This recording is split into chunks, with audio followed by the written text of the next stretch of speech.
নাহলে ও 24 ঘন্টা বুক করে কাটটা আল্লাহটা বুক করে আর 31st নাইট করবে। ওকে অস্তিত্ব দিল মুসলমানের ঘরে। ও তো আল্লাহর আযাবকে দাওয়াত দিতেছে। 2013-তে আমি বদদুয়া দিতেছি না, 2013 বাংলাদেশে সিগন্যাল দিয়া গেছেন। সিগন্যালে বিপর্যয় হয় না। 7.8 ভূমিকম্প বাংলাদেশে আসছিল 2013-তে। ওটা সিগন্যাল ছিল, এই জন্য বিপর্যয় ছিল না। হইতে পারে আজকের নাফরমানি কালকে সিগন্যালকে ফেরত নিয়ে আসবে। হইতে পারে সকাল রাত্রে শুবে, সকালে দেখবে দুনিয়া নাই। আল্লাহকে নারাজ করতেছে, আল্লাহ নারাজ হইতেছে। আল্লাহ ওকে মুসলমানের ঘরে জন্ম দিছে কে? উম্মতে মোহাম্মদী বানায় ভাগ্য খুলছে কে?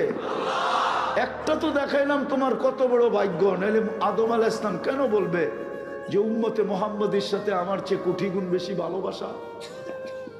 নাইলে দালিয়াল আলাইহিস সালাম 2500 বছর দুনিয়ার থেকে চলে যাওয়ার পরেও অপেক্ষা কেন করবে? ওনার কবর কেন হলো না? 2500 বছর উনি দোয়া করছিলেন, আল্লাহ মৃত্যু যেন হয় মানি, কিন্তু আমার কবর যেন না হয়, আমাকে যেন সুরক্ষিত রাখা হয়, উম্মতে মুহাম্মদীর হাতে যেন আমার দাফন কাফন হয়। আপনার কত বড় ভাগ্য! দেখাইলে তো সারা রাত চলে যাবে। আমার জাতি আজকে যেই নাফরমানি করতেছে, তুই যে নিমক হারাম হইলি, তোকে ডাকতে হইতেছে ইলাহি মা গাররাকা বিরাব্বিকাল কারীম, এই ধ্বনি দিতে হইতেছে। আমি শেষ জায়গায় চলে আসছি। 12টা বাজতে পড়ায় চলছে, আর 5 মিনিট বাকি আছে। এই জন্য গুছায়া নিয়ে আসতেছি। একটু ভাবেন যে আল্লাহ আমাকে দিল কতটুক, বিপরীতে আমি করলাম কতটুকু।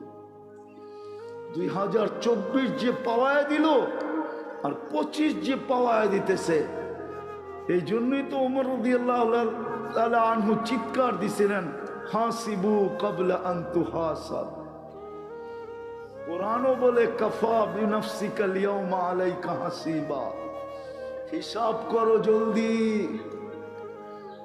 হিসাব নেওয়ার আগে হিসাব রেডি করো। কোরআনও তো বলে তোমার হিসাব তোমাকে মিলায় দিতে হবে। যুবক, যৌবন আল্লাহ দিছে, পুরুষত্ব আল্লাহ দিছে, নারীত্ব আল্লাহ দিছে, টাকা আলাকে টাকা আল্লাহ দিছে, পদ আলাকে পদ আল্লাহ দিছে, আধিপত্য আলাকে আধিপত্য আল্লাহ দিছে। যখন হিসাব না করে তখনই